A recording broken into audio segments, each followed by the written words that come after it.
What's up, Whovians? My name is Mr. J from Mr. J's Comic Reviews here on Comic Frontline to bring you a Doctor Who Series 9 episode review. This is my first ever Doctor Who review in general, and of course on this channel. We get a lot of Doctor Who related questions here on Comic Frontline, so I figured why not, tackle this with the series 9 premiere. And I apologize for the bad lighting, you guys. A couple of my light bulbs are out in my room, and it's nighttime, so I don't get the natural light that I usually get when I normally record my videos. It's like 10 o'clock. The episode just finished here as I'm recording this, so I apologize for the bad lighting. But moving on, this is Series 9, Episode 1, The Magician's Apprentice. And I gotta say, this was a pretty solid opener. Apologies again. I have a little bit of a cold, so if you can't tell by my voice, I'm a little under the weather. But I'm still here to give you guys this episode review. So anyway, episode starts off with these planes are. Actually, the episode starts off with this snake dude looking for the Doctor, and we don't know exactly who is employing the snake guy until he gets to the planet of the Sisterhood, and he tells them that the Doctor is required. Davros, Dark Lord of Skaro. Dark Lord of Skaro, creator of the Daleks, wishes to speak with the Doctor on his last night. And, holy crap. We get some backstory on Davros and the Doctor. And it turns out that the Doctor actually saved Davros' life. And so, technically, the Doctor is indirectly responsible for the creation of the Daleks and the extermination of his people. Holy crap. Holy crap. When the kid said his name, I screamed and I was just like, let him fucking die. I mean, man. This whole episode is a huge moral question. It kind of brings up a moral debate that often comes up with time travel. Like, if you knew that someone was gonna grow up to be, evil, like say like a young Adolf Hitler, would you kill a young Adolf Hitler before he had the chance to commit all his evil deeds, or would you convince him to stay in art school or something like that, something along those lines, or would you still do the right thing and save this person? I mean, that's the conflict that the Doctor goes through here. We also see that Missy is trying to get a hold of Clara so that they can find the Doctor. And Clara does manage to find out where the Doctor is. So Missy and Clara go see the Doctor. He's in this like medieval era looking arena. And it's just a really fun ass scene, and you can tell Capaldi was having a blast. He shows up, and in this arena you see a big tank, and he's rocking out on this guitar, and he's just having so much fun. He's just been messing around with the locals. He's introduced the word dude centuries ahead of time, and it's just, he's having a blast. He's had this like 3-week party, and Missy explains to Clara, he gave the Doctor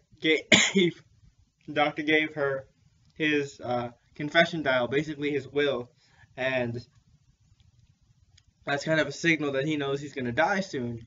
And eventually the snake dude uses Clara. Basically, he follows Clara and Missy to find the Doctor, and he gives him the message about Davros, and of course the Doctor knows where this is going. He says that Davros remembers and things like that, and so we have the Doctor, Clara, and Missy going to see Davros, pretty much. And Missy, I gotta say, man, I was so glad to see Missy back again. And Missy's lines in here are just so great. I love her lines, her witty banter. Like the one, my favorite line of the episode is traps. I know traps, doctor. This is a trap. I know traps, doctor. Traps are my flirting. This is a trap. I love that. Missy is great. I mean, I have my problems with Clara. I've made that no secret among my friends that I have my problems with Clara. But she's done after this series, so I'm not too worried about it.